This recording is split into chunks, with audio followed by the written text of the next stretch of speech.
आज क्या कुछ होने वाला है ये आपको हम ग्राफिक्स के जरिए बताने की कोशिश करते हैं। देखिए 11 बजे किसान मोर्चा कोर कमेटी की बैठक यहां पर बुला रहा है। 12 बजे किसान मोर्चा पूर्ण सभा की बैठक करने वाला है। तो 2 बैठकें होने वाली है। पहले 11 बजे बैठक होगी जिसमें किसान मोर्चा कोर कमेटी की बैठक होगी, जिसके बाद 12 बजे किसान मोर्चा पूर्ण बैठक ये करेगा। एमएसपी कानून पर आंदोलन का रोड मैप आगे क्या होगा, क्योंकि किसान कह रहे हैं मुख्य तौर पर अब यही उनका मुद्दा है। तो आगे एमएसपी को लेकर किसान क्या सोच रहे हैं, क्या रणनीति है, इसको लेकर बातचीत होगी। आंदोलन की आगे की रणनीति क्या होगी, किस तरह की रूपरेखा होगी, इन तमाम मुद्दों पर बातचीत होगी। संसद तक ट्रैक्टर मार्च कैसे हो, कैसे जारी रखे दिल्ली की घेराबंदी, ये भी मुख्य बिंदु है जिसको लेकर आज बैठक में चर्चा होगी। तो किसान मोर्चा आज ये तय करेगा इन बिंदुओं को लेकर कि करना क्या है। कानून के जरिए मिले एमएसपी, किसानों की जो नई मांग है वो ये है कि बाकायदा एमएसपी पर कानून बनाया जाए, उन्हें एमएसपी पर गारंटी चाहिए। दूसरी बड़ी बात, बिजली संशोधन कानून की वापसी। तीसरी बड़ी बात, पराली जलाने पर सजा ना हो। इससे पहले सजा की बात कही गई थी, लेकिन किसान कह रहे हैं इस पर सजा नहीं होनी चाहिए। किसानों पर दर्ज केस वापस हो, जो भी दर्ज 26 तारीख की घटना के बाद दर्ज हुए थे वो वापस होने चाहिए। केंद्रीय मंत्री अजय मिश्रा को हटाया जाए, ये भी एक अहम उनके मुद्दों में से जुड़ गया है। मारे गए किसानों के केस में मुआवजा मिले परिवार वालों को। अब किसानों की जो नई मांगे हैं वो ये नई मांगे हैं और इनका कहना है साफ तौर पर कि जब तक ये मांगे नहीं मानी जाती ये यहां से नहीं हटेंगे। ऐसे रद्द होंगे तीनों कृषि कानून। सरकार ने शुरू कर दी है प्रक्रिया। तो आपको हम बता दें कि किसान आंदोलन पार्ट 2 एक तरह से ये शुरू हो गया है।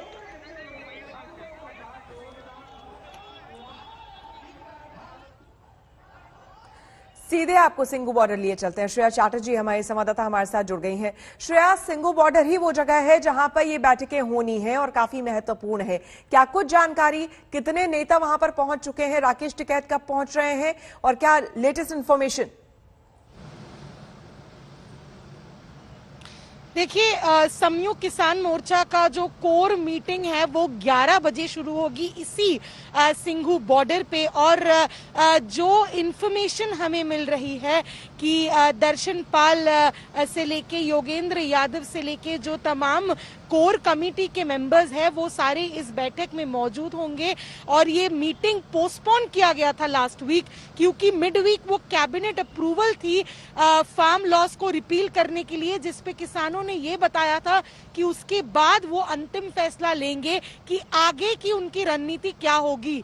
क्या 29 नवंबर को ट्रैक्टर मार्च दिल्ली के सड़कों पे हम देखेंगे, क्योंकि पार्लियामेंट सेशन में उनका जो शुरुआत है विंटर सेशन में, उनका ये रणनीति था कि 29 नवंबर को वो ट्रैक्टर मार्च करके पार्लियामेंट तक पहुंचेंगे। उसके ऊपर भी फैसला आज लिया जाएगा। तो 11 बजे की कोर कमेटी की मीटिंग के बाद एक पूर्ण मीटिंग भी होगी, उसके बाद वो घोषणा करेंगे कि आगे का क्या फैसला है। ये भी संभावना है कि किसान शायद एमएसपी के लिए जो उनका मांग है उसके लिए बिल्कुल। अमित भारद्वाज भी हमारे संवाददाता सिंघू बॉर्डर से ही हमारे साथ जुड़े हुए हैं, उनसे और हम जानकारी लेते हैं। अमित, आपके पास लेटेस्ट इन्फॉर्मेशन क्या है? आज जो 11 बजे बैठक होने वाली है उसमें कौन कौन से बड़े नेता शामिल होने वाले हैं?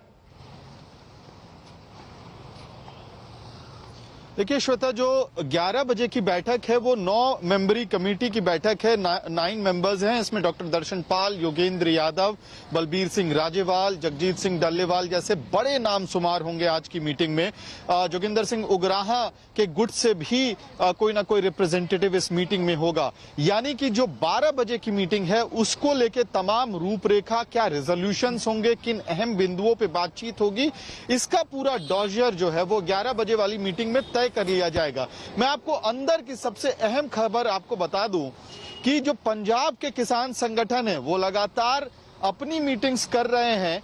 वो 32 पंजाब किसान संगठनों की एक मीटिंग हो चुकी है, उसमें आंतरिक रूप से एक डिसीजन लिया जा चुका है। और जोगिंदर सिंह उगराहा का जो गुट है उसने भी एक बड़ा निर्णय ले लिया है। वो निर्णय ये है कि कहीं ना कहीं ये समन्वय बन रहा है कि ये आंदोलन का जो पड़ाव है इसको किसानों ने जीत लिया है, उसको बड़ी जीत मान रहे हैं। बिल्कुल। और ये एक जो बात आप नई कह रहे रणनीति के हैं, तहत, एक नई बिल्कुल ये जो बात आप कह रहे हैं यहीं पर थोड़ा फर्क दिख रहा है, क्योंकि सिंघू बॉर्डर पर कल हमने देखा था कि थोड़ी जश्न की भी तस्वीरें हमें वहां पर देखने को मिली थी, लेकिन गाजीपुर बॉर्डर पर बिल्कुल अलग वहां की तस्वीर है। हिमांशु हमारे संवाददाता गाजीपुर बॉर्डर से बने हुए हैं। हिमांशु, वहां के किसान तो बिल्कुल टस से मस होने को तैयार नहीं है, ये उनका कहना है, लेकिन फिलहाल आज एक बड़ी बैठक होने वाली है, इसको लेकर क्या कुछ सोच विचार है, क्या कह रहे हैं किसान?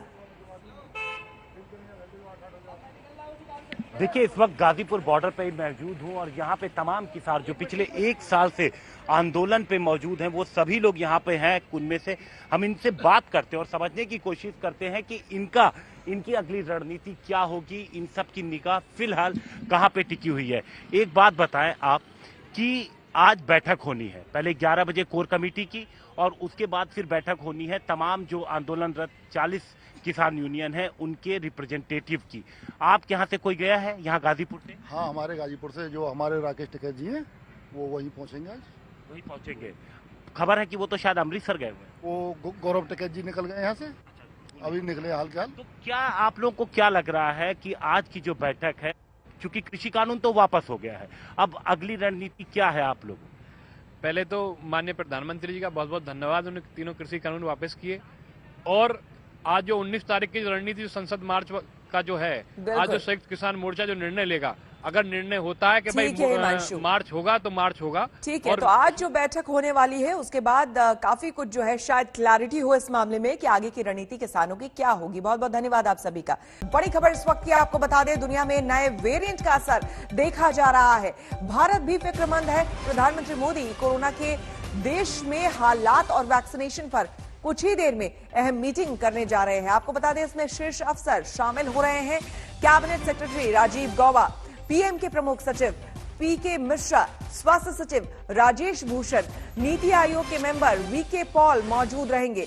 साउथ अफ्रीका में नए वेरिएंट ओमिक्रॉन को देखते हुए दुनिया भर में अब चिंता बढ़ गई है। आपको बता दें कि ब्रिटेन ने 6 अफ्रीकी देशों के लिए उड़ानों को बैन कर दिया है। तो बड़ी खबर सामने आ रही है, देश में कोरोना के हालात पर आज चिंतन बैठक होने जा रही है।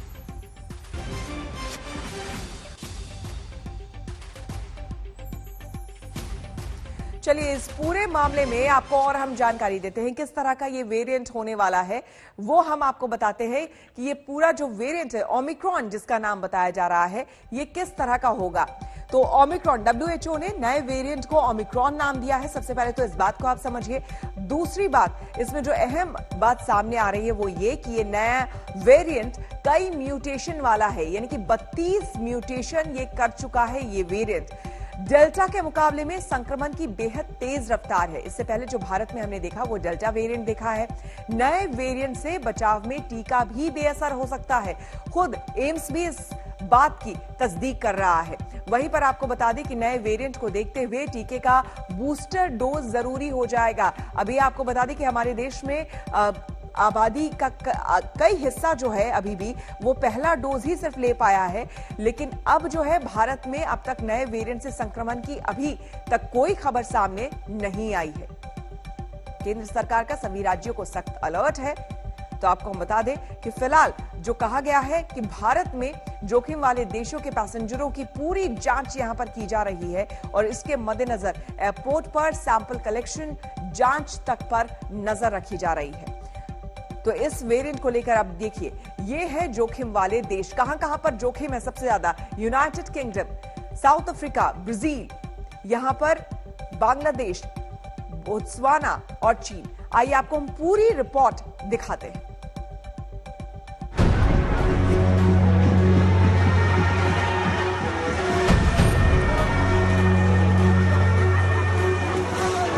ये तस्वीर सबूत है कि दुनिया भर में कोरोना के नाम पर लगने वाली पाबंदियों से लोग तंग आ चुके हैं और उनके सब्र का बांध अब टूटने लगा है।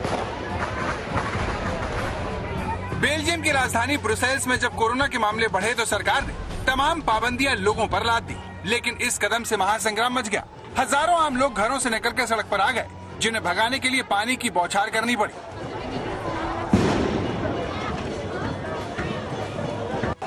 लेकिन लोग इतने नाराज थे कि उन्होंने सरकारी संपत्ति को ही आग के हवाले कर दिया। इतने से भी जब लोगों का गुस्सा शांत नहीं हुआ तो पुलिस की गाड़ी इनके निशाने पर आ गई।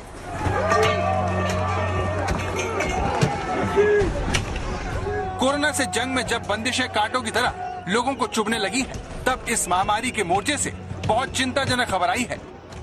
कोरोना वायरस के नए वेरिएंट B.1.1.529 ने दुनिया का चैन उड़ा दिया है। अफ्रीका में मिले इस वेरिएंट को अब तक का सबसे ज्यादा म्यूटेशन वाला कोरोना वायरस माना जा रहा है। अकेले अफ्रीकी देश बोत्सवाना में इसके 32 म्यूटेशन मिले हैं, जिससे वैज्ञानिकों की चिंता बढ़ गई है। इसकी वजह यह है कि वैज्ञानिक इसे अब तक का सबसे खतरनाक कोरोना वेरिएंट मान रहे हैं। Is now a mutation, a variant of serious concern, which is now driving this spike in numbers.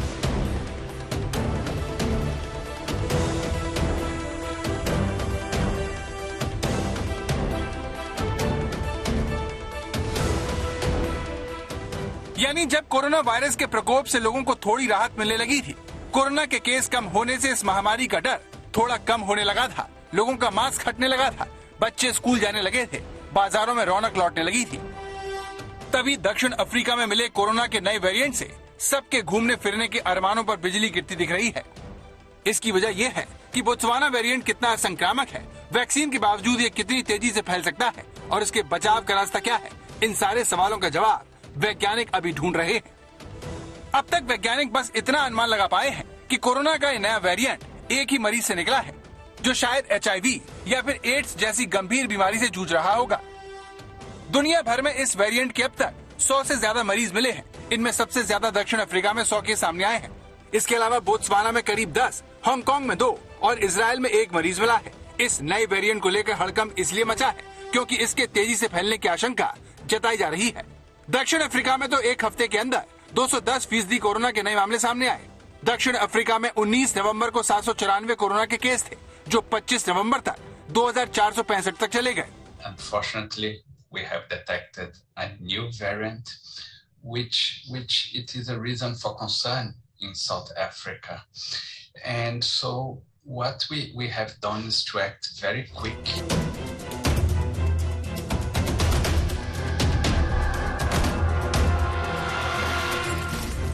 इस नए खतरे को देखते हुए भारत भी चौकन्ना हो गया है। केंद्रीय स्वास्थ्य मंत्रालय ने गुरुवार को राज्यों को निर्देश दिए कि वे दक्षिण अफ्रीका, हांगकांग और बोत्सवाना से आने या जाने वाले यात्रियों की सख्ती से जांच करें।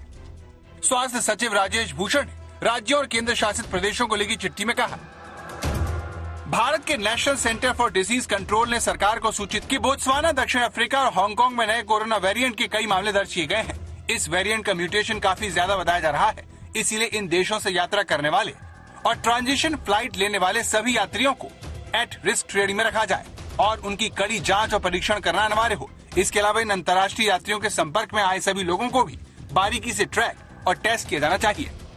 चिंता की एक बड़ी वजह यह है कि कोरोना का नया वेरिएंट चीन के वुहान में मिले मूल वायरस से अलग है, जिसे जानकार एक बड़ा खतरा मानते हैं। अभी दुनिया में जो वायरस फैला है, जो नया वायरस अफ्रीका से आया है, उसमें अगर भारत में प्रवेश कर दिया तो वो भी बहुत ही खतरनाक हो सकता है, क्योंकि एक तरफ से वो जो नया वायरस है वो किसी भी वैक्सीन को थोड़ा भी उस पर असर नहीं होता, और दूसरी तरफ से अभी तक 70% भारतीय लोगों का वैक्सीनेशन होना बाकी है। म्यूटेशन होता है तो आंतरिक बदलाव होता है और वो उस वायरस का जो भी उनके जो गुण रहते हैं वो बदल जाते हैं। उसकी इन्फेक्टिविटी रेट बढ़ती है, उससे ज़्यादा लोग बीमार हो सकते हैं, उसमें जो लक्षण है वो भी बदल सकते हैं। और सबसे बड़ी बात है कि उससे वो जो वायरसेस है वो म्यूटेट रहते हैं, वो पहले वायरस से जिससे म्यूटेट हुए हैं उनसे पैदा हुई एंटीबॉडीज पर उन पर काम नहीं करती, उससे भी वो निकल जाते हैं। तो ये सब म्यूटेशन के खतरे रहते हैं।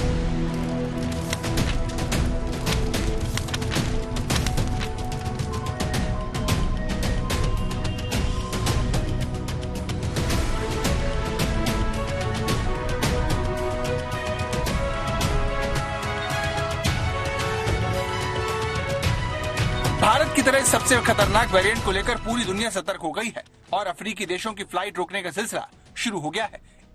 इजराइल ने 7 अफ्रीकी देशों दक्षिण Africa, Lesotho, Botswana, Zimbabwe, Mozambique, Namibia और एस्वातिनी जैसे देशों को रेड लिस्ट में डाल दिया है।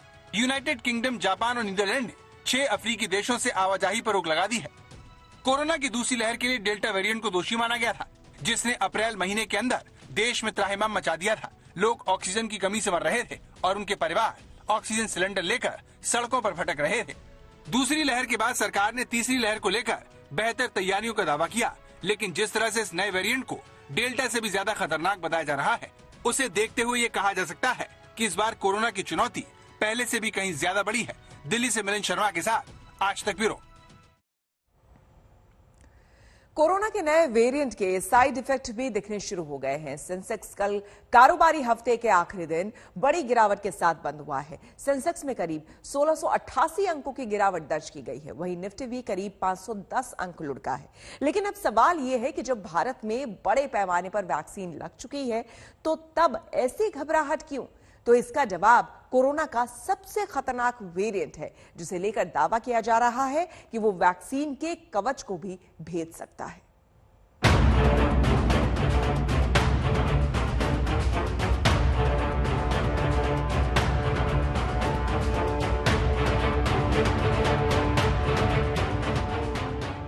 महाराष्ट्र के औरंगाबाद में वैक्सीन सर्टिफिकेट दिखाने पर ही पेट्रोल मिल रहा है। नागपुर में वैक्सीन न लगवाने वाले कर्मचारियों की तनख्वाह रोक दी गई है। हरियाणा के हिसार में घर घर जाकर वैक्सीन सर्टिफिकेट पहुंचाए जा रहे हैं। तो राजस्थान ने वैक्सीन लगवाना जरूरी कर दिया है।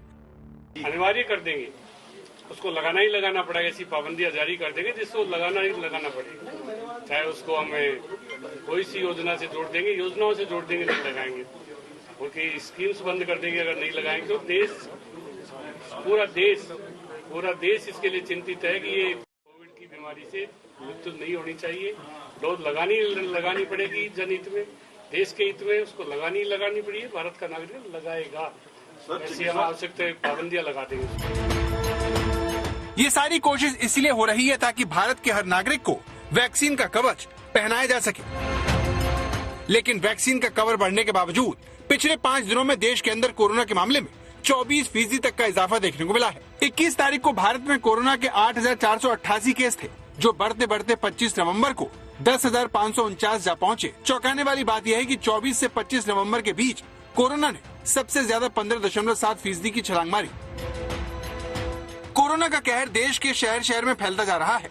कर्नाटक के धारवाड़ मेडिकल कॉलेज में 182 छात्र कोरोना से संक्रमित हो गए। तेलंगाना के खम्मम में एक हाई स्कूल में 8 छात्र कोरोना पॉजिटिव पाए गए। इसी तरह राजस्थान के जोधपुर में 12 बच्चे कोरोना के शिकार हुए। इंदौर में 14 सैन्य अफसर तो देहरादून में 11 IFS पॉजिटिव होने से हड़कंप मच गया। कल के मुकाबले में भारत में 15% ज्यादा कोरोना के मामले सामने आए हैं। इसकी मेन वजह यह है कि भारत में करीब करीब लोगों को ऐसे पता चल रहा है कि कोरोना खत्म ही हो गया है, इसलिए लोग जो भी उसके प्रतिबंधक उपाय है उसको मान नहीं रहे हैं। मास्क लोग कम लगा रहे हैं। और आपने देखा कि दिवाली से पहले और दिवाली के बाद भी मार्केट में रास्ते पर बहुत ज़्यादा भीड़ हो रही है। बहुत बड़े बड़े प्रोग्राम्स हो रहे हैं, शादियां हो रही है और लोग ट्रैवल भी लोकल से, बस से, हवाई जहाज से बड़े पैमाने पर ट्रैवल कर रहे हैं। तो इस वजह से ये नंबर बढ़ रहे हैं।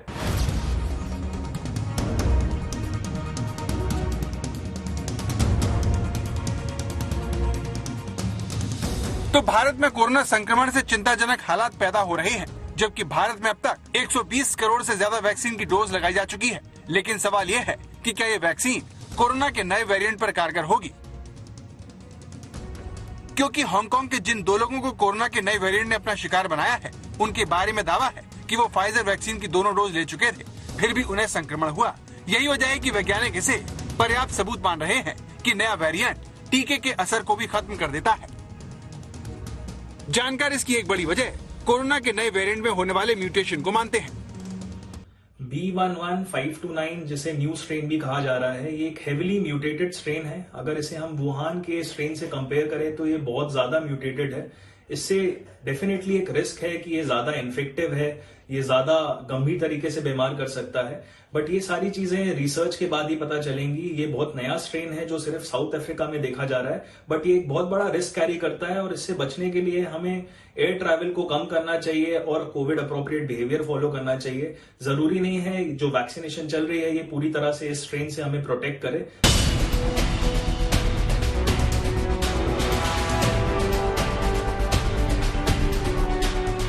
तो दुनिया के सामने कोरोना एक नए रूप में मुश्किलें पैदा करने के लिए खड़ा हो गया है। जबकि अभी तक सारे देश कोरोना के डेल्टा वेरिएंट से बचने का रास्ता खोज रहे थे, यूरोप में कई देश एक बार फिर कोरोना की चपेट में हैं। जर्मनी, ब्रिटेन, फ्रांस में कोरोना के मामले तेजी से बढ़ रहे हैं। ऑस्ट्रिया में लॉकडाउन लगा दिया गया है। लेकिन जिस तरह से दक्षिण अफ्रीका के सबसे ज्यादा आबादी वाला राज्य गौटांग नए कोरोना वायरस के वेरिएंट की चपेट में आया है, उसने WHO के माथे पर बल डाल दिए हैं। दुनिया भर के वैज्ञानिक कोरोना के इस नए वेरिएंट को समझने की कोशिश कर रहे हैं। फिलहाल बस वो इतना ही जानते हैं कि उनका नया दुश्मन पिछले सभी कोरोना वेरिएंट से ज्यादा घातक है। दिल्ली से मिलन शर्मा के साथ आज तक ब्यूरो। किसान आंदोलन को 1 साल हो गए। सरकार ने कृषि कानून वापसी का ऐलान कर दिया, लेकिन किसान अभी भी डटे हुए हैं। बात अब कृषि कानून से MSP तक पहुंच चुकी है। ऐसे में सवाल खड़ा होता है कि आखिर कब सरकार और किसानों के बीच सहमति बनेगी और कब किसान आंदोलन खत्म करेंगे।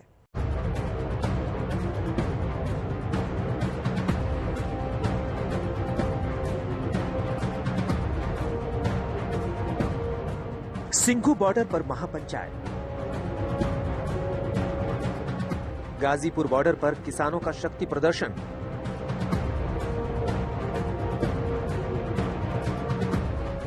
ये तस्वीरें देश की राजधानी दिल्ली के बॉर्डर की हैं, जहां बीते साल से किसानों ने डेरा डाल रखा है। आज 1 साल पूरा होने पर सिंघू बॉर्डर से लेकर गाजीपुर बॉर्डर तक किसानों ने कृषि कानूनों की वापसी पर जश्न मनाया। आज दिल्ली के अलग अलग बॉर्डरों पर महापंचायत हो रही है। 26 नवंबर वही दिन है जिस दिन पिछले साल अलग अलग बॉर्डरों पे किसान आके यहाँ पे अपना डेरा जमा चुके थे। नंबर काफी तेजी से बढ़ता हुआ आपको यहाँ नजर आएगा। दूर जहाँ पे मेन स्टेज है वहाँ पे महापंचायत होगी कुछ ही देर के अंदर, और एक एक करके हम देख रहे हैं कि अलग अलग क्षेत्रों से, अगर गाजियाबाद की बात करें, गाजीपुर बॉर्डर की बात करें, तो यहाँ पे ज्यादातर किसान वेस्टर्न यूपी से आए हुए हैं। ये वही बॉर्डर है जो दिल्ली को वेस्टर्न उत्तर प्रदेश से जोड़ता है। आंदोलन की पहली वर्षगांठ पर पंजाब हरियाणा से आए किसानों ने अपनी एकजुटता दिखाई। आज ही के दिन जिस जगह पर मैं खड़ा हुआ हूं, यहां पर भारी भरकम हंगामा बरपा हुआ था। दरअसल टीकरी बॉर्डर, शंभू बॉर्डर पर जो किसान बैठे हुए हैं वो इसी शंभू बॉर्डर से होते हुए दिल्ली के सिंधु बॉर्डर पहुंचे थे। और यहां पर जो नजारा आज आप देख रहे हैं, दरअसल पिछले साल यहां का नजारा एकदम बदला हुआ था।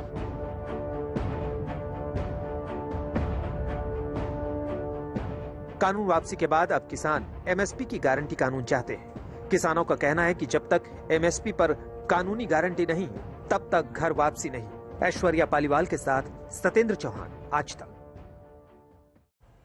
किसान आंदोलन का देश की अर्थव्यवस्था, खास करके उत्तर भारत के राज्यों पर ज्यादा ही असर पड़ रहा है।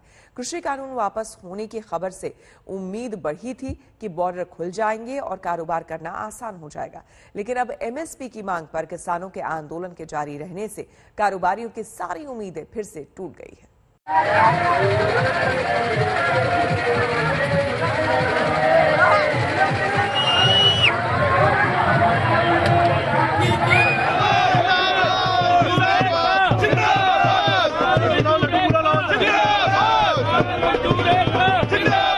कृषि कानूनों को लेकर सरकार के यू टर्न लेने के बावजूद किसान आंदोलन खत्म करने को तैयार नहीं है। नतीजा ये है कि दिल्ली से लगे बॉर्डर पर किसानों का धरना जारी है। इससे कारोबार जगत को भारी नुकसान हो रहा है। कुछ समय पहले एसोचैम ने दावा किया था कि किसान आंदोलन से पंजाब, हरियाणा, हिमाचल प्रदेश और जम्मू कश्मीर जैसे राज्यों को रोजाना 3500 करोड़ का नुकसान हो रहा है। इन राज्यों की इकॉनमी खेती, फूड प्रोसेसिंग, कपास, pharma, machinery, tourism, hospitality, transport जैसे सेक्टर्स पर आधारित है। ऐसे में इस आंदोलन से उत्तर भारत के कई राज्यों की कमर टूट गई है। सरकार ने जब कानून वापस लेने का ऐलान किया तो माना जा रहा है कि अब किसान धरना प्रदर्शन खत्म करते वापस लौट जाएंगे। इससे कारोबार जगत भी उत्साहित था। अब फिर से दिल्ली की सीमाओं से आना जाना आसान होगा और सुस्त पड़े काम धंधे फिर से स्पीड पकड़ सकेंगे।